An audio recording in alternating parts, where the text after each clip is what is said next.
Assalamualaikum warahmatullahi wabarakatuh. Perkenalkan, saya Novi Rahmadani Arif. Saat ini saya akan memaparkan mengenai Desa Kampung Nelayan guna untuk memenuhi persyaratan seleksi anggota PPK Ormawa.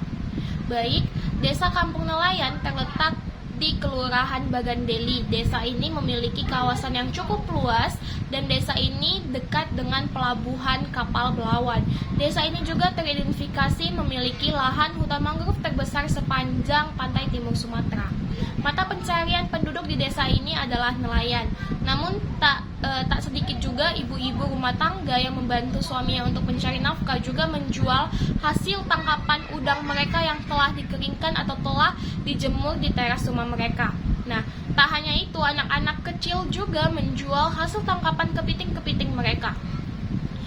Kampung nelayan memiliki potensi wisata, paling tidak wisata bahari, yang dimana mereka memiliki lahan hutan mangrove.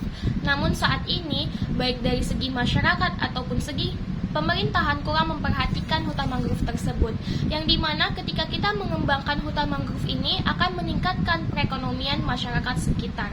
Lalu bagaimana kita dapat meningkatkan perekonomian atau meningkatkan potensi hutan mangrove tersebut? Bisa dengan kita menerapkan konsep kegiatan pariwisata dengan memperhatikan something to see. Apa sih yang bisa wisatawan lihat di lahan hutan mangrove tersebut? Mungkin bisa saja pemandangan hutan mangrove-nya ataupun yang lainnya yang bisa kita sajikan ke hadapan wisatawan. Yang kedua adalah something to do. Apa sih yang bisa dilakukan oleh wisatawan selain melihat pemandangan hutan mangrove tersebut ya? Mungkin bisa saja kita membuat wisatawan dapat menanam pohon mangrove sendiri di lahan sendiri gitu ya. Yang terakhir adalah something to buy. Nah, apa sih yang bisa wisatawan beli? Contohnya nih, souvenir atau makanan khas dari hutan mangrove tersebut ataupun khas dari daerah tersebut. Nah, selain dari memperhatikan keberlangsungan hutan mangrove ini, kita juga harus mendampingi masyarakat sekitar. Mengapa kita harus mendampingi mereka?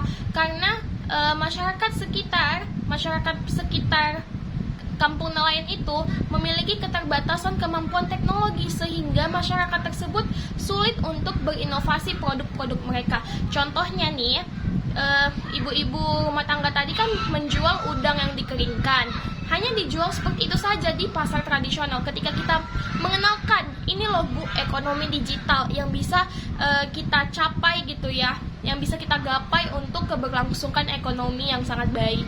Nah, dengan cara ini udang tersebut bisa kita olah lagi, seperti membuat kerupuk udang ataupun jenis-jenis olahan udang yang lainnya. Dan yang perlu diingat adalah produk-produk ini tidak hanya kita bisa jual di pasar tradisional saja. Kita bisa memperkenalkan produk ibu-ibu ini atau produk masyarakat sekitar ke mancanegara dengan mungkin hal yang kecilnya gitu ya. Kita bisa membantu ibu-ibu ini mengakses produk ini ke marketplace yang ada saat ini. Yang paling penting adalah kita harus mendampingi masyarakat sekitar dengan mengenalkan bagaimana ekonomi digital itu saat ini. Karena saat ini semuanya serba digital. Kita tidak bisa memungkiri bahwa saat ini semua serba digital. Mungkin itu saja yang bisa saya sampaikan. Lebih dan kurang saya mohon maaf. Assalamualaikum warahmatullahi wabarakatuh.